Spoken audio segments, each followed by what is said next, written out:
En 2010, si vous permettez, je ne voulais pas que les élections se fassent. Parce que ce qui est passé en 2005 était tellement grave qu'en 2010, je voulais qu'on trouve une solution consensuelle. Je voulais qu'il n'y ait pas d'élection en 2010. Qu'on organise une transition de 2 ans. Je l'ai proposé. À qui de droit? Pour que pendant ces 2 ans, nous balayions la maison. Nous faisons la réconciliation. Nous mettons en place des institutions comme le président Obama le dit. Une sorte de transition. Une sorte de transition au cours de laquelle nous mettrons les institutions fortes et non les hommes forts. À ma grande surprise, il avait accepté. Qui, maître? Le chef de l'État. J'étais allé le voir. Il y a maintenant, il y a 9 ans de ça. Je peux le dire.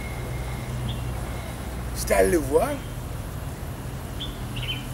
Il avait accepté. Il a demandé à son directeur de cabinet de voir avec moi, ou le secrétaire général à l'époque, de voir avec moi quelles sont les conditions dans lesquelles ça peut être mis en œuvre. Et puis au bout de 15 minutes, je ne sais pas s'il s'en souvient lui-même. Au bout de 15 minutes, il est revenu dans le bureau de son cabinet. Et il a dit, mais maître, est-ce que vous êtes sûr que vos amis politiques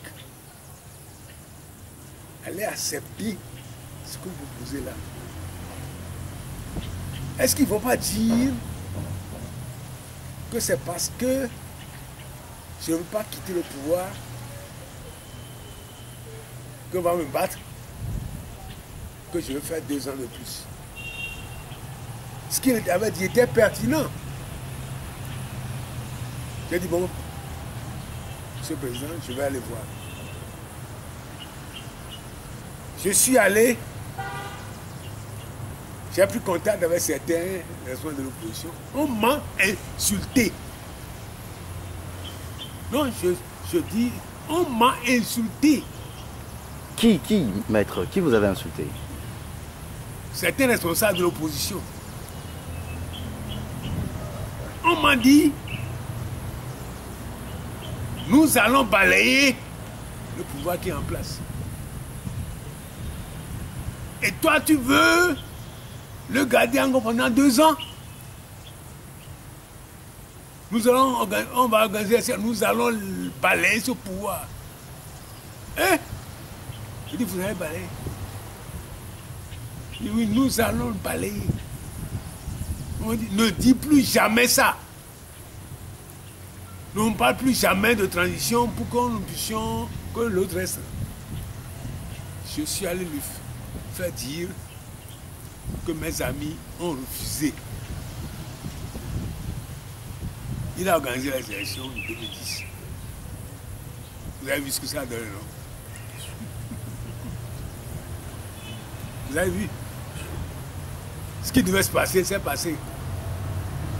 Et aujourd'hui, maître, est-ce encore possible? Élection présidentielle de 2015.